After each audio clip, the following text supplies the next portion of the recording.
By the time the first U.S. troops landed in France, Wall Street had already chosen a side. The Allies weren't just fighting Germany, they were fighting to stay solvent, and America's banks were too deeply invested to let them lose. Welcome to the financial historian where money, power, and history collide.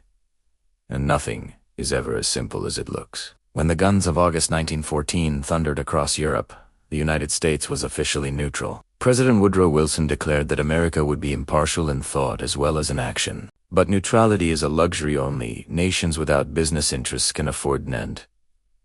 America had plenty, with Britain's Royal Navy ruling the seas and blockading Germany. The world's trade routes were redrawn overnight. For Wall Street, that chaos looked like opportunity. European nations were desperate for supply steel, grain, munitions. Oil and the only neutral economy big enough to provide them was the United States. By 1915, American factories were running on overtime, producing not for peace, but for war. One man stood at the center of it all, J.P. Morgan Jr. His father had died in 19, leaving behind the most powerful private banking empire in the world.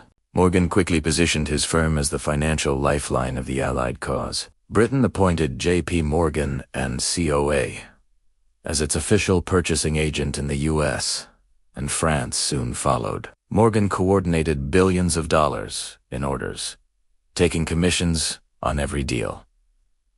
In theory, America remained neutral. In practice, its economy became an extension of the Allied war machine, but there was a problem: the Allies were running out of money. By late 1915, Britain's gold reserves were nearly gone. They had literally shipped tons of bullion across the Atlantic to pay for weapons.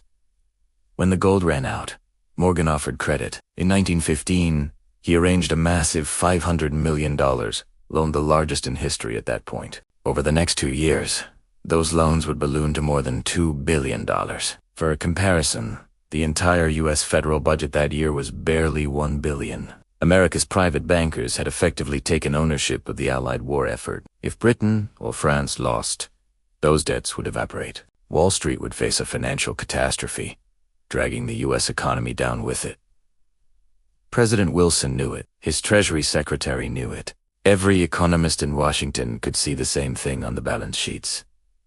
Neutrality was no longer possible. The United States had staked its financial future on the victory of one side. To the public, though, it was still Europe's war. Behind closed doors, however, the money told a different story.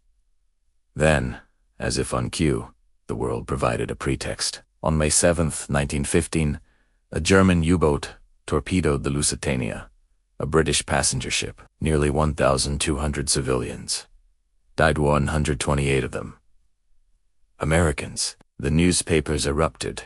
Germany insisted the ship was carrying munitions. Britain denied it. Decades later, divers confirmed Germany was right. But in 1915, public opinion turned sharply against Germany. Still, the tipping point didn't come until early 1917. Germany resumed unrestricted submarine warfare, and the Zimmermann telegram proposed a German-Mexican alliance against the U.S. Public anger reached a fever pitch. In April 1917, President Wilson stood before Congress and declared war. His words were noble. The world must be made safe for democracy. But behind the rhetoric was another truth: the world had to be made safe for American credit. Within weeks, the U.S. government transformed the private loans of Wall Street into national debt. Liberty bond campaigns urged citizens to support the troops. In reality, the bonds financed the same obligations Morgan had created, now guaranteed by taxpayers. The financial risk had been nationalized. Wall Street had saved itself and wrapped it in patriotism. When the war ended in 1918, the United States emerged as the world's largest creditor nation. The European empires that had once dominated global finance were now drowning in debt owed to America. London had been the banker of the world.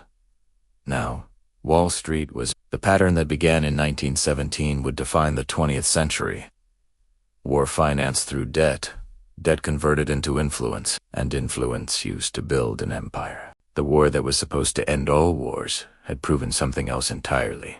Wars could be managed, monetized, and repeated. It is easy to dismiss theories that America entered World War I to save its bankers. But look at the ledger, not the speeches. By the spring of 1917, The U.S. economy's fate was inseparable from the Allies. A German victory meant a financial catastrophe. War meant liquidity. This doesn't mean a secret cabal decided to send millions to die for profit. It means something far Once money defines the system, morality becomes the language of justification. Ideals are how empires explain their balance sheets. That's why Wilson could speak sincerely about democracy, even as the Treasury quietly absorbed private debt. So, did America enter World War I to save democracy or to save its bankers? Maybe, but history leaves one answer written clearly in its ledgers. The war made America rich. It made Wall Street global. It transformed private capital into public power and debt into destiny. The United States didn't conquer Europe, it inherited it, balance sheet by balance sheet. When governments fight for ideals, bankers fight for balance. The flags change. The ledgers always win. If this gave you a new perspective, hit subscribe. History has the answers, I'll show you where to look.